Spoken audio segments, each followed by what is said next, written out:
Hi எல்லாருக்கும் வணக்கம். நான் கலைவாணி. நிறைய பேர் வந்து வீடியோல கேட்டு நான் சர்ஜரி வீடியோ ஒன்று போட்டிருந்தேன். அக்கா என்னாச்சு அப்படின்னு சொல்லி நிறைய பேர் வீடியோல கேட்டிருந்தீங்க. பப்ளிக்கா யூடியூப்ல வந்த கமெண்ட்ஸை விட வாட்ஸ்அப், அதாவது அப்குட்டி ஹெல்த் மிக்ஸோட வாட்ஸ்அப் நம்பர் இருக்கு, அந்த நம்பருக்கு, இன்ஸ்டாகிராமோட டிஎம் டைரக்ட் மெசேஜ்க்கு, அப்புறம் நேர்ல நான் எங்க போனாலும் அங்க என்ன பாக்குற பப்ளிக், இவங்க எல்லாரும் அன்பா அக்கறையா விசாரிக்கிற கேள்விகள் நிறைய நான் எதிர்கொள்றேன். நான் என்ன யோசனா, இந்த மாதிரி ஏதாவது ஒரு எக்ஸ்பிளனேஷன் வீடியோ நம்ம என்னாச்சு என்னென்னலாம் கோ த்ரூ பண்ணி வந்தோம்னு சொல்லி நம்ம ஒரு வீடியோ போட்டோம்னா அது கொஞ்சம் ஓவர் டூவா இருக்குமோ, இல்ல ரொம்ப வந்து வயலின் வாசிக்கிற மாதிரி இருக்குமோ, ரொம்ப சோகமா இருக்குமோ, இல்ல இதெல்லாம் ஒரு கண்டென்ட் ஆக்கி சம்பாதிக்கிறீங்களா அப்படிங்கிற மாதிரி எல்லாம் கேள்விகளை எதிர்கொள்ளுமோன்னு சொல்லிட்டு நான் அதை வந்து போடாம விட்டுட்டேன்.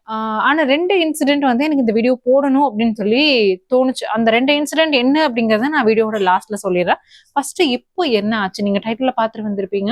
கேன்சர் டயக்னோசிஸா, கேன்சருக்கு சம்பந்தமான பிரச்சனையா, என்ன ஆச்சு, எதுக்காக பயாப்சி, இந்த மாதிரி நிறைய கேள்வி இருக்கு. இது எல்லாத்துக்கும் முடிஞ்ச அளவுக்கு நான் ஷார்ட் அண்ட் ஸ்வீட்டா உங்களுக்கு நான் ஆன்சர் பண்றேன். எதுக்காக இந்த வீடியோ நான் எடுக்கிறேன்னா, மெயின் வந்து இது ஒரு அவேர்னஸா இருக்கும். நிறைய இடங்கள்ல நம்ம வந்து எப்படி கோவிட் வந்து அடுத்த கண்ட்ரில இருக்கு, நம்ம கண்ட்ரிக்கு வந்துருச்சு, அடுத்த ஸ்டேட்டுக்கு வந்துருச்சு, அடுத்து நம்ம தெருவுக்கு வந்துருச்சு, நம்ம வீட்டுக்கு வந்துருச்சுன்னு ஒவ்வொரு விஷயமா கேள்விப்படுறோமோ, அந்த மாதிரி தான் இப்போ கேன்சர் அப்படிங்கிறது நம்ம நிறைய இடங்கள்ல போகும்போது பாக்குறோம். இது சாப்பிட்டா கேன்சர் வந்துடும், இதை பண்ணா கேன்சர் வந்துடும், இந்த தப்பு பண்ணாதீங்க, இது கேன்சர் வர வச்சிரும், கேன்சர் செல்களோட குரூத்தை அதிகரிச்சிரும், இந்த மாதிரி நிறைய விஷயங்களை நம்ம பாக்குறோம். நம்மளை சுத்தி சுத்தி எங்கெங்கேயோ வந்துட்டு இருந்த கேன்சர் இப்ப நம்மளை சுத்தி இருக்கிற சர்க்கிள், நம்ம கேன்சர்ல ஒரு ஒரு ரிலேட்டிவ், தூரத்து ரிலேட்டிவ் இறந்துட்டாங்க, அந்த மாதிரியான விஷயங்கள் கேள்விப்படுற அளவுக்கு கேன்சர் நெருங்கிட்டு இருக்கு. அதுக்கு வேர்ல்டு லெவல்ல இந்தியா தான் கேன்சர் கேபிட்டல் ஆகிட்டு இருக்கு அப்படிங்கிற ஒரு டேஞ்சரஸான ரிமார்க் கூட வந்து நம்ம கேள்விப்படுறோம். கம்மிங் டு மை ஸ்டோரி, இப்போ வந்து எனக்கு என்ன இஷ்யூ அப்படின்னு சொல்லி நிறைய பேர் கேட்டிருக்கீங்க, எதுக்காக பயாப்சி எல்லாம் பண்ணீங்க அப்படின்னு சொல்லி கேக்குறீங்க. நான் வந்து ஒரு டிசம்பர் போன 2023 டிசம்பர் ஆர் ஜான்வரி 2024 அந்த ரேஞ்ச்ல வந்து எனக்கு கால்ல வலி இருந்தது, இந்த முட்டியில வலி இருந்தது.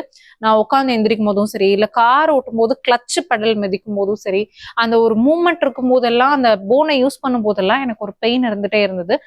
அந்த பெயின் கொஞ்சம் போக போக சிவியர் ஆயிட்டே இருந்தது. என்னால அது சமாளிக்க முடியாம அளவுக்கு இருந்துச்சு. சரி, இது இப்போ பார்க்க வேணாம், கொஞ்சம் பைசா வரப்போறதுக்கு அப்புறம் பாத்துக்கலாம், நமக்கு நிறைய எக்ஸ்பென்சஸ் இருக்கு, நிறைய கடன், நிறைய பிரச்சனைகள் இருக்கு, அதெல்லாமே இருக்கும்போது நம்ம அதை ஃபர்ஸ்ட் கன்சிடர் பண்ணலாம், நம்ம பையனுக்கான தேவைகளை ஃபர்ஸ்ட் பார்க்கலாம்னு சொல்லி அது பின்னாடியே ஓடிக்கிட்டு இருந்தேன். எப்பயுமே என்ன பொறுத்த வரைக்கும் ஒரு உடம்பு ஒரு வார்னிங் சைன் கொடுக்குதுன்னா அதை உடனே அதை கவனிக்காம விட்டுட்டு பின்னாடி பெருசானதுக்கு அப்புறம் வருத்தப்படக்கூடாது அப்படிங்கிறது நானே பல வீடியோல உங்கள்கிட்ட சொல்லியிருக்கேன். இது வந்து நம்ம வேலை நிமித்தமா மட்டும் இல்ல, நமக்கு கையில இருக்கிற காசு, நமக்கு இருக்கிற கடன் பிரச்சனைகள், அந்த மாதிரியான விஷயங்களும் சேர்த்து ஒரு விஷயத்த நம்ம வந்து அட்ரஸ் பண்றதுக்கு முன்னாடி, ஒரு வார்னிங் சைன் அட்ரஸ் பண்ணதுக்கு முன்னாடி நமக்கு அது தடையா இருக்குன்னு வைங்களேன். அந்த மாதிரி தான் எனக்கும் இருந்தது. அப்புறம் பிபிசிக்கு நான் நிறைய ஆர்டிகிள் பண்ணியிருக்கேன், கேன்சர் அவேர்னஸ் சம்பந்தமாவும் பண்ணியிருக்கேன்.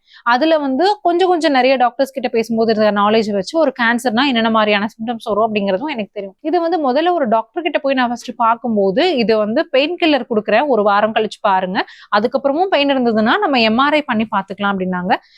சரி, ஓகே, அதோட சரியாயிடும், ஏதாவது ஜவ்வு கிழிஞ்சிருக்கும், அந்த மாதிரியான ஏதாவது பிரச்சனைகள் தான் இருக்கும்னு நினைக்கிறேன் அப்படின்னாரு. ஓகே, ஜவ்வு பிரச்சனை தானே, சரியாயிடும் அப்படின்னு சொல்லிட்டு நானும் அசால்ட்டா விட்டுட்டேன்.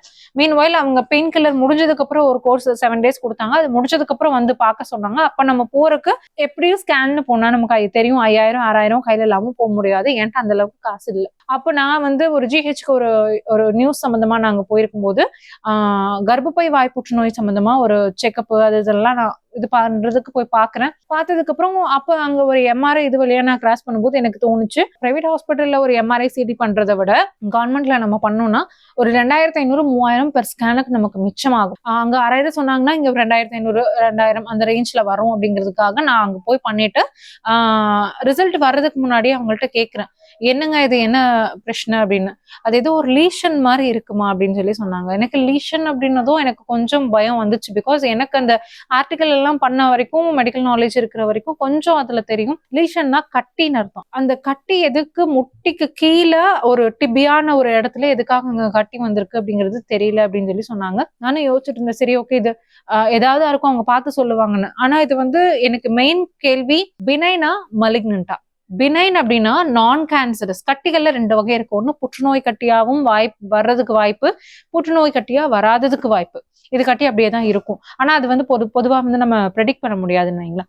சோ அந்த மாதிரி ஒரு கட்டி இருக்கு. ஆனா இது வந்து புற்றுநோய் கட்டியா புற்றுநோய் அல்லாத கட்டியான்னு தெரியாத ஒரு சிச்சுவேஷன். அவங்க ரிசல்ட் சொல்லுங்க அப்படின்னு கேட்கும்போது ரிசல்ட் நீங்க நாளைக்கு வந்து வாங்கிக்கோங்க. பொதுவா வந்து எம்ஆர்ஐ சிடி எல்லாம் பண்ணா இமிடியேட்டா நமக்கு ரிசல்ட் கிடைக்கும்ல. பட் என்னோட ரிசல்ட் வந்து நாளைக்கு வந்து வாங்கிக்கோங்க அப்படின்னாங்க. அந்த நாளைக்கு வரைக்கும் நம்ம மைண்ட் செட் எப்படி இருக்கும்? இப்படி ஒரு விஷயத்த கேள்விப்பட்டதுக்கு அப்புறம் சரி ஓகே வெயிட் பண்ணுவோம், லெட்ஸ் பேஷண்டா வெயிட் பண்ணி பார்க்கலாம் அப்படின்னு சொல்லிட்டு நானும் பொறுமையா வந்துட்டேன். வந்ததுக்கு அப்புறம் அக்கா மட்டும் கேட்டாங்க ஹாஸ்பிட்டல் போனியா என்னாச்சு அப்படின்னு. இல்ல ஒரு சின்ன ஒரு டியூமர் மாதிரி இருக்குன்னு சொன்னாங்கன்னதும் அவளுக்கு பயம் வந்துருச்சு. டியூமரா என்னாச்சு அப்படின்னு. நெக்ஸ்ட் டே ஹாஸ்பிட்டல் போகும்போது வரைக்கும் எனக்கு மைண்டுக்குள்ள ஓடுற விஷயங்கள், என்னடா இது திடீர்னு இப்படி சொல்லிட்டா என்ன பண்றது, நமக்கு 33 ஏஜ் தான் ஆகுது, நமக்கு வந்து ஒரு 100 வயசு வரைக்கும் வாழணும், 110 வயசு கேக் வெட்டணும் அப்படிங்கிற ஆசையெல்லாம் இல்லைங்க. நம்ம பொறுத்த வரைக்கும் ஆதன் ஒரு பையன் இருக்கான். அவன் வந்து எல்லாருக்கும் குழந்தைங்க இருக்காங்க தான் அப்கோர்ஸ். பட் இவன் என்னோட ஃபுல் அண்ட் ஃபுல் என்னோட ரெஸ்பான்சிபிலிட்டியில இருக்கான். நான் தான் அவனுக்கு படிக்க வைக்கணும், நான் தான் அவனுக்கு ஸ்கூல்ல கொண்டு விடணும், நான் தான் அவனுக்கு பார்க்கணும், சமைச்சு கொடுக்கணும். அதெல்லாத்தையும் விட நான் தான் அவனுக்கு நல்லது கெட்டது சொல்லி கொடுக்கணும். ஒரு சின்னதா கீழே விழுந்து ஏதாவது லைட்டா அடிபட்டா கூட அம்மானு தான் அந்த பையன் கேட்கிறான். சோ அந்த பையனுக்கு லைஃப் லாங் ஒரு அம்மா வேணும். அப்படி இருக்கும்போது எனக்கு என்னென்னமோ மைண்ட்ல ராத்திரி தூக்கம் வரல, பரண்டு படுக்கிறேன், பயங்கரமா ஒரு மாதிரி இருந்தது மைண்ட். ஒரு சரி ஓகே சமாளிச்சிடலாம், ஒண்ணும் இருக்காது அப்படின்னும் ஒரு மைண்ட் உள்ள சொல்லுது. சரின்ட்டு அடுத்த நாள் நான் போறேன். அக்கா வந்து இந்த தடவை நானும் கூட வரேன்னு சொல்லிட்டு வராங்க. திருப்பூர் ஜிஹெச் போறோம். அங்க போயிட்டு ரிப்போர்ட்டை வாங்கினதுக்கு அப்புறம் ரிப்போர்ட் வந்துருச்சு. இதுதான் ரிப்போர்ட்.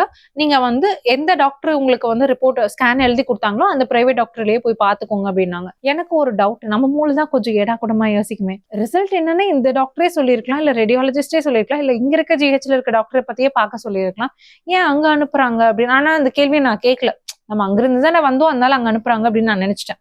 மீன்வைல் அந்த ரிப்போர்ட்டை வச்சு நம்ம மூளை தான் வந்து ஏதாவது கூகுள்ல பார்க்க சொல்லுமே. நான் கூகுள்னா பொதுவா வந்து எப்பயுமே கூகுள்ல பிளண்டா அது வந்ததுமே ஃபர்ஸ்ட் லிங்க் நான் கிளிக் பண்ணி பார்க்க மாட்டேன். பப்மெட் ஸ்கூல் இல்லைன்னா ஒரு சில ட்ரஸ்டபிளான வெப்சைட், இல்ல ஒரு சில கண்ட்ரீஸோட கவர்மெண்ட் அவங்களோட பீப்புளுக்கு அவேர்னஸ் கொடுக்கறதுக்காக நிறைய பேஜ் அவங்களோட கவர்மெண்ட் வெப்சைட்லயே போட்டு, ஸோ அந்த ஆத்தென்டிக்கானது மட்டும் தான் நான் ரெஃபர் பண்ணுவேன். அப்படி நான் ரெஃபர் பண்ணும்போது எனக்கு வந்து தெரிஞ்ச அந்த குட்டி நாலேஜ் குருவி மூளைக்கு எட்டின வரைக்கும் பயாப்சின்னு ஒரு விஷயம் சஜஸ்ட் பண்ணலன்னா அது பினைன் தான், கேன்சர் இல்ல அது கட்டி அப்படிங்கிறது தெரிஞ்சது.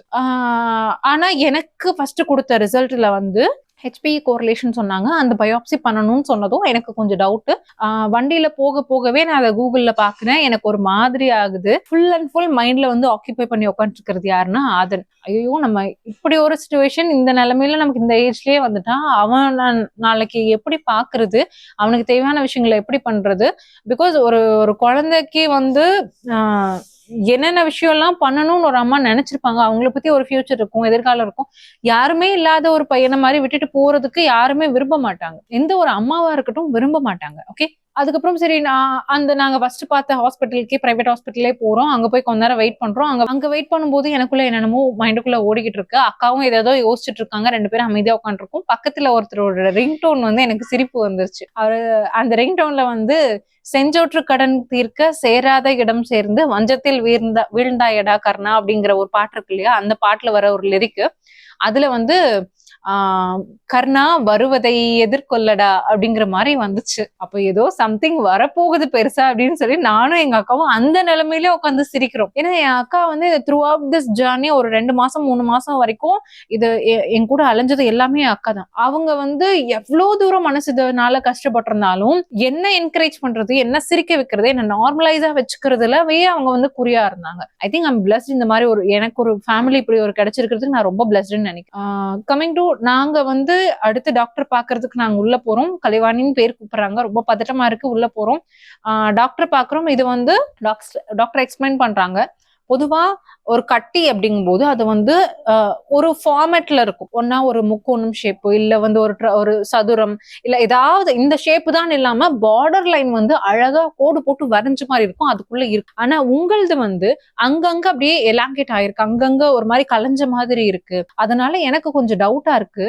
நான் ஒரு ரேடியாலஜிஸ்ட் கிட்ட ஒப்பீனியன் கேட்டுட்டு அப்புறமா உங்களுக்கு நான் என்னன்னு சொல்றேன்ட்டாரு. எனக்கு அது கொஞ்சம் என்னடா இவரும் இப்படி சொல்றாரே, ஒரு விஷயத்த பட்டுன்னு நெத்தி பொட்டுல போட்டு உடைக்கிற மாதிரி சொல்லலையே இன்னும் அப்படிங்கறது ஒரு பயம். திரும்ப அவரு வந்து ஒரு ரேடியாலஜிஸ்ட் கிட்ட அனுப்புறாரு. அங்க போய் உட்காந்துருக்கோம். டாக்டர் வந்து உங்களோட ரிப்போர்ட்டை மட்டும் கேட்கறாங்க அப்படின்னாங்க. ரிப்போர்ட்டை கொடுத்து விட்டோம். அதுக்கப்புறம் சரி டாக்டர் கூப்பிடுவாங்க, போய் பார்க்கலாம் பேசலாம் அப்படின்னதுக்கு அப்புறம் அந்த ரேடியாலஜிஸ்ட் வந்து அந்த நர்ஸ் வந்து ரேடியாலஜிஸ்ட் பார்த்துட்டாங்க, சீனியர் ரேடியாலஜிஸ்ட், இந்தாங்க ரிப்போர்ட், நீங்க போய் அந்த ஃபர்ஸ்ட் பிரைவேட்ல பார்த்த டாக்டர் கிட்டே பாத்துருங்க, அவங்க வந்து உங்களுக்கு என்ன விஷயங்கிறத சொல்லுவாங்க அப்படின்னதும் எனக்கு தூக்கி வாரி போட்டுருச்சு. ஏன்னா எந்த டாக்டருமே விஷயத்த வந்து என்கிட்ட ஓபன் அப் பண்ணல. எல்லாருமே இங்க அங்கன்னு சொல்லி பால் கோர்ட் மாறி மாறி வீசுற மாதிரி அது போயிட்டே இருக்கு. எனக்கு அது இன்னும் டவுட் தான், சஸ்பீஷியஸான ஒரு சிச்சுவேஷன் தான் வந்து அது கொண்டு போயிட்டே இருக்கு. அப்படிங்கும்போது எனக்கு கொஞ்சம் கொஞ்சம் பதட்டமா இருந்தது. பட் ஓகே பாத்துக்கலாம் அப்படிங்கிற ஒரு நிலைமை வந்துச்சு. ஆனா நான் அழல. அப்புறம் போயிட்டு திரும்ப அதே டாக்டர், நாங்க பிரைவேட்ல பார்த்த டாக்டர் பாக்குறோம். அவங்க வந்து சொல்றாங்க, ஒண்ணும் இல்லம்மா இது நார்மல் தான் சொல்லிட்டாங்க. பட் இருந்தாலும் எதுக்கும் நீங்க வந்து ஒரு ஆன்காலஜிஸ்டோட கிட்ட ஒப்பீனியன் வாங்கிக்கோங்க அப்படின்னு சொல்லி சொன்னாங்க. எனக்கு வந்து ஆன்காலஜி அப்படின்னா எனக்கு என்னன்னு தெரியும். ஏன்னா புற்றுநோயியல் துறை மருத்துவர் ஆன்காலஜினா. சோ அந்த டிபார்ட்மெண்ட்டுக்கு எதுக்காக என்னோட இதை ரெஃபர் பண்றாங்க, அவங்க கிட்ட ஒரு செகண்ட் ஒப்பீனியன் வாங்கணுங்கிறாங்களே, அப்ப இது என்ன கேன்சரா, இந்த டாக்டர் ஏன் நம்ம கிட்ட ரிவீல் பண்ணல அப்படிங்கிற மாதிரியான டவுட் எல்லாம் மைண்டுக்குள்ள போகுது. அடுத்து வந்து நம்ம மறுபடியும் கூகுள போய் கேட்கிறோம். அந்த கூகுள் வந்து என்னென்ன மாதிரியான சிம்டம்ஸ் இருந்தா கேன்சர்னு சொல்லுது. அந்த சிம்டம்ஸ் வந்து சில விஷயங்கள் நமக்கு ஒத்து போகுது.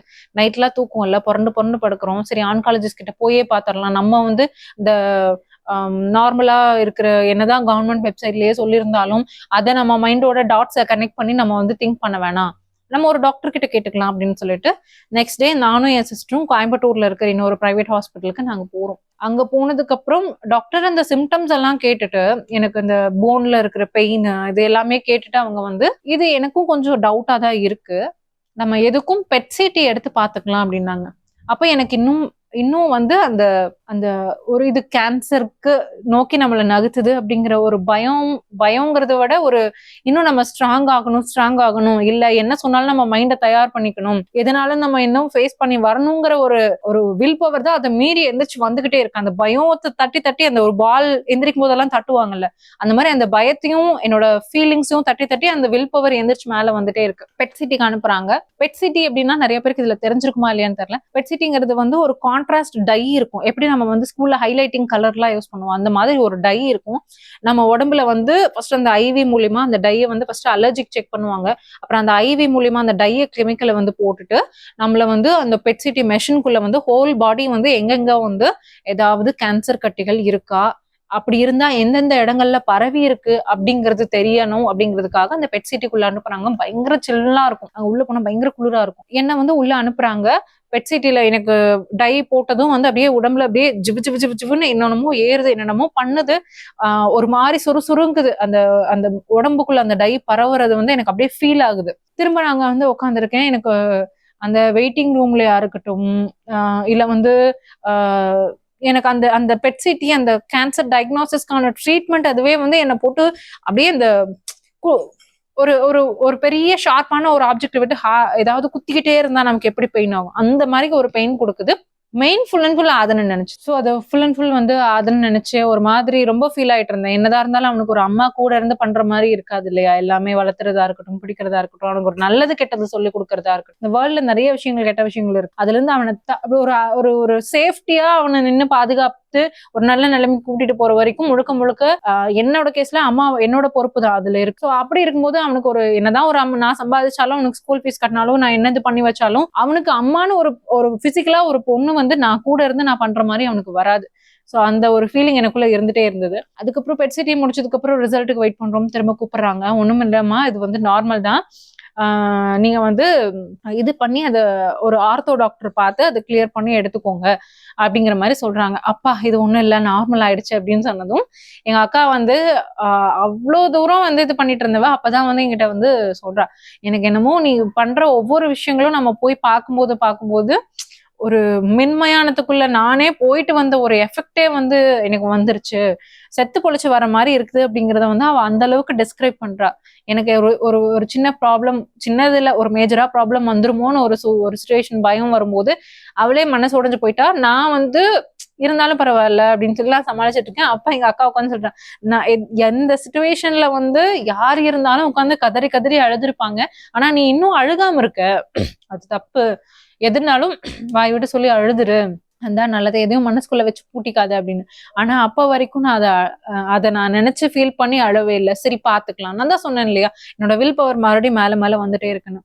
சரி ஓகே அப்படின்னு சொல்லிட்டு நம்ம டயக்னாஸ் பண்ணியாச்சு, இதுதான் ஒரு நார்மலான ஒரு விஷயமா தான் இருக்கும், நம்ம போய் பாத்துக்கலாம், ஆர்த்தோ டாக்டர் கிட்ட போய் சர்ஜரி பண்ணி அதை மட்டும் கியூரேட் பண்ணி கிளியர் பண்ணி எடுத்துட்டு அந்த இடத்துல ஒரு போன் கிராஃப்ட் மாதிரி ஏதாவது சம்திங் வச்சு அடைச்சு கிளியர் பண்ணிக்கலான்ட்டு போறோம்.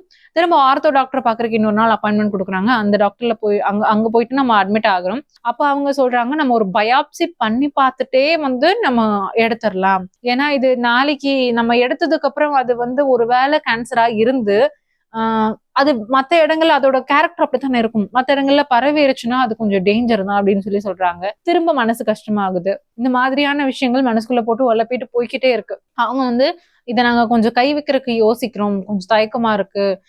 ஏன்னா போனுக்கு கீழங்கு, அதாவது முட்டிக்கு கீழங்கும் போது உங்களோட ஹோல் பாடி வெயிட்டை தாங்குறதே அதுதான். உங்களுக்கு சின்ன வயசா இருக்கு, இன்னும் நீங்க நிறைய நடக்கணும்.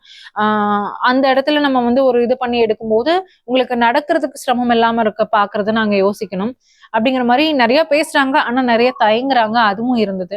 அதுக்கப்புறம் நான் வந்து இன்ஸ்டாகிராம்ல யாருக்கு என்ன விஷயம் என்ன எதுன்னே தெரியாம, சோ எதுவுமே ரிவீல் பண்ணாம, which hospital is best for bone cancer அப்படின்னு சொல்லிட்டு ஒரு 4-5 ஹாஸ்பிட்டலோட லிஸ்ட் போடுறேன். அப்ப லீடிங்ல நீங்க ஒரு ஹாஸ்பிட்டல் சொல்றீங்களா, சோ அந்த ஹாஸ்பிட்டல்ல நான் பயாப்சி பண்றதுக்காக நம்ம முடிவு பண்ணிக்கலாம். இது என்னங்கிறது பாத்துரலாம். நம்ம வந்து அதை போட்டோ எடுத்து பாக்குறோம், அதை வீடியோ எடுத்து பாக்குறோம். கட்டிக்குள்ள இருக்கிறது, அதாவது போட்டோ வீடியோனா வெளிப்படையா இல்ல, ஒரு எம்ஆர்ஐ ஸ்கேனாவோ இல்ல பெட் சிடியாவோ நம்ம எடுத்து பாக்குறோம். அதுக்கு வந்து ஒரு முழுமையான ஒரு வடிவத்தை கொடுக்கல, அந்த இதுதான் அப்படிங்கிறது முடிவா தெளிவா தெரிய வரல. அப்படிங்கும் போது நம்ம வந்து அதுகிட்டே கேட்கறது தான் கரெக்ட். அது என்ன மாதிரியான கட்டி அப்படிங்கிறது தான் பயாப்சி அப்படிங்கிறது. வந்து அந்த கட்டி எலும்பை உடைச்சு அந்த கட்டிக்குள்ள இருக்கிற திசுவை எடுத்து அந்த திசுவை வந்து நிறைய கெமிக்கல்குள்ள வந்து ப்ராசஸ் பண்ணி அது கலர் எப்படி சேஞ்ச் ஆகுது, அது வந்து கேன்சர் இல்லாத கட்டியா, கேன்சரா மாறுறதுக்கு வாய்ப்பு இருக்கா, இந்த மாதிரியான ஆய்வுகள் எல்லாம் பண்றதுதான் வந்து பயாப்சி. சோ இதை பண்ணிடலாம் அப்படின்னு சொல்லும்போது நீங்களும் ஒரு ஹாஸ்பிட்டல் சஜஸ்ட் பண்ணீங்க. சரி, நான் அந்த ஹாஸ்பிட்டல் தான் எனக்கும் மைண்ட்ல இருந்தது. மீன்வால் எனக்கும் அதுக்கப்புறம் தோணுச்சு, அந்த பயாப்சிக்கு நம்ம இவ்வளவு செலவு பண்ணணும், இவ்வளவு நாள் நம்ம அங்க போய் இருக்கணும், ஹாஸ்பிட்டல்ல இருக்கணும், இவ்வளோ ஆர்டில எல்லாம் இருக்கும், அதுக்கப்புறம் நம்ம இவ்வளவு ஒரு 2 வீக்ஸ் 3 வீக்ஸ் பக்கம் நம்ம வந்து ரெஸ்ட் எடுக்கணும். இந்த மாதிரியான சிச்சுவேஷன் இருக்கும். இது பிராக்டிகலா எனக்கு பாசிபிளா அப்படிங்கறத நம்ம யோசிக்கணும். என்னோட ஃபேமிலி சிச்சுவேஷன், என்னோட பினான்சியல் சிச்சுவேஷன் இதெல்லாம் யோசிச்சுதான் முடிவெடுக்கணும். ஒரு கட்டத்துக்கு மேல முடிவெடுத்து ஒரு ஃபைன் சாட்டர்டே ஈவினிங் வந்து நானே என் ஃபேமிலியில எல்லாரும் சேர்ந்து அது என்னவா வேணா இருந்துக்கிட்டோம், அதை தெரிஞ்சுட்டா நிம்மதி போயிரும் அப்படிங்கிற மாதிரி ஒரு முடிவு எடுக்கிறோம். அதை பார்க்காமலே விட்டுறலாம், அது என்ன பண்ணுதோ அது பண்ணிட்டு போட்டுன்னு சொல்லி ஃபேமிலியில எல்லாத்தையும் கன்வின்ஸ் பண்றேன். அவங்களும் ஒரு அரை மனசா ஒத்துக்குறாங்க. அந்த மாதிரி இருக்க சிச்சுவேஷன் போயிட்டு இருக்கும்போது திடீர்னு எனக்கு வந்து இந்த லெஃப்ட் சைடு கால் வந்து